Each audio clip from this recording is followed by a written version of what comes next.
हाल ही में अभी एक मूवी रिलीज हुई है जिसका नाम है महाअवतार नरसिम्हा।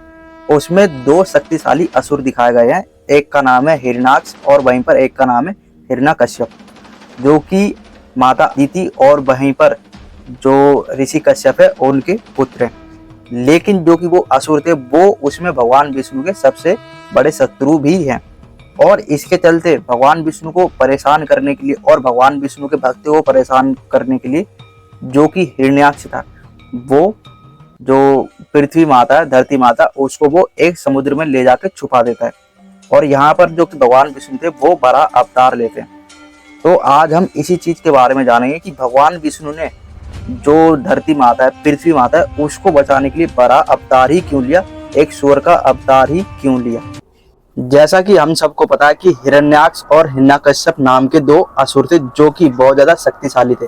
वहीं पर जो कि हिरण्याक्ष था वो देवताओं और जो कि पृथ्वी माता थी उसमें रहने वाले प्रवासियों को परेशान करने के लिए जो हिरण्याक्ष था वो क्या करता है कि जो पृथ्वी माता थी उसको समुद्र में ले जाकर छुपा देता है।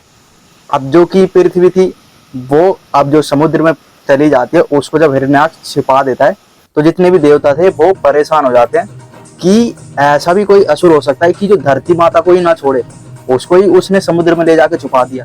तो जो कि देवता थे वो जब परेशान हो जाते हैं तो जो देवता थे वो ब्रह्मदेव के पास सहायता मांगने के लिए जाते हैं, क्योंकि कहा जाता है कि जो ब्रह्मदेव थे उसी से उसने वरदान लिया था हिरण्याक्ष ने और वो शक्तिशाली बन गया था।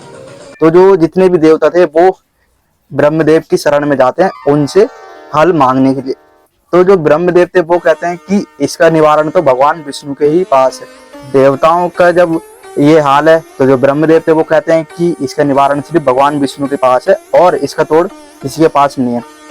तो जितने भी देवता थे और जो कि ब्रह्मदेव थे वो भगवान विष्णु की सहायता मांगते हैं। और वहीं पर कहा जाता है कि जो भगवान विष्णु थे वो देवता और ब्रह्मदेव की पुकार को स्वीकार करते हैं। वहीं पर जो कि पृथ्वी माता थी उसको बचाने के लिए जो कि भगवान विष्णु थे, कहा जाता है कि वो ब्रह्मदेव की नाक से बड़ा अवतार धारण करते हैं जो कि एक सूअर का अवतार था।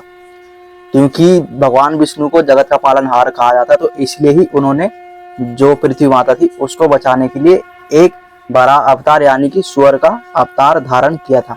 अब बात आती है कि भगवान विष्णु ने सूअर का ही अवतार क्यों धारण करा।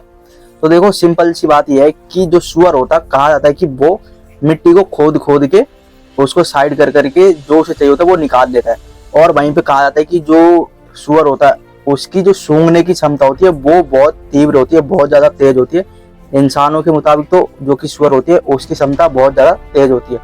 इसलिए जो कि भगवान विष्णु थे उन्होंने जो सूअर का अवतार था वो लिया था। और वहीं पर कहा जाता है कि जो हिरण्याक्ष था उसका ये मानना था कि जो तुच्छ जीव है वो मेरा क्या ही बिगाड़ेंगे। और वहीं पर जो कि हमारा समाज है उसमें जो सूअर है उसको क्या बोला जाता है, तुच्छ जीव ही माना जाता है। सूअर को ज्यादा महत्वपूर्ण नहीं माना जाता, उसको तुच्छ ही बोला जाता है। तो इसी के लिए जो कि भगवान विष्णु थे उन्होंने जो कि सूअर का अवतार धारण किया और फिर वो उस समुद्र में जाते हैं जहां पर हिरण्याक्ष ने पृथ्वी माता को छुपा रखा था। वहां पर वो जाते हैं खोद खोद के सूंघ सूंघ के जो कि पृथ्वी माता थी उसके पास पहुंच जाते हैं और अपने दांत में पृथ्वी माता को रखकर वो बाहर लाते हैं। और जब हिरण्याक्ष को इस चीज का पता चलता है कि विष्णु भगवान जो कि सूअर के रूप में आए हुए हैं तो उससे वो युद्ध करने भी पहुंच जाता है। कहा जाता है कि उनके बीच में कई सालों तक युद्ध भी हुआ था। लेकिन जो कि भगवान विष्णु थे जब ज्यादा ही हो गया हिरण्याक्ष का तो जो कि भगवान विष्णु थे उन्होंने बराबर सूअर के रूप में ही उसका वध कर दिया था और जो कि धरती माता पृथ्वी माता थी उसको उन्होंने बचाया था। अब सूअर को पता है हमारी दृष्टि में बहुत गंदा बोला जाता है, लेकिन भगवान विष्णु ने यहाँ पर हमें एक संकेत दिया था, धर्म की रक्षा के लिए हमें ये नहीं देखना चाहिए तो रूप कैसा है। भगवान विष्णु ने सूअर का रूप धारण किया और धर्म की रक्षा भी करी। और यहाँ पर जो कि सूअर था जिसको तुच्छ माना जाता था उसी के रूप में ही भगवान विष्णु ने जो कि हिरण्याक्ष था उसका वध भी करा था। और एक मुख्य रीजन ये भी है क्योंकि जो हिरण्याक्ष और हिरण्यकश्यप थे वो भगवान विष्णु के पहरेदार थे और उन्होंने एक श्राप के चलते ही वो धरती पर जन्म लिए। 3 रूप थे उनके और जो वो पहरेदार थे वो थे जय और विजय। 3 बार उन्होंने धरती पर रूप लिया लेकिन उनकी एक शर्त थी कि हम आपके हाथों ही मरे। तो इसके लिए जो कि भगवान विष्णु थे उन्होंने 3 बार अवतार भी लिया था। और जो कि हिरण्याक्ष था जिसने धरती माता को समुद्र में छुपा दिया था उसको मारने के लिए वो सूअर का रूप धारण करके आए थे और यहाँ पर धरती माता को उन्होंने बचाया भी था। हिरण्याक्ष को इस चीज का अभिमान हो चुका था क्योंकि उसमें बहुत ज्यादा शक्ति थी और ब्रह्मदेव के वरदान के चलते वो और भी ज्यादा शक्तिशाली हो गया था, इसलिए उसने पृथ्वी माता को ही समुद्र में ले जाकर छुपा दिया था।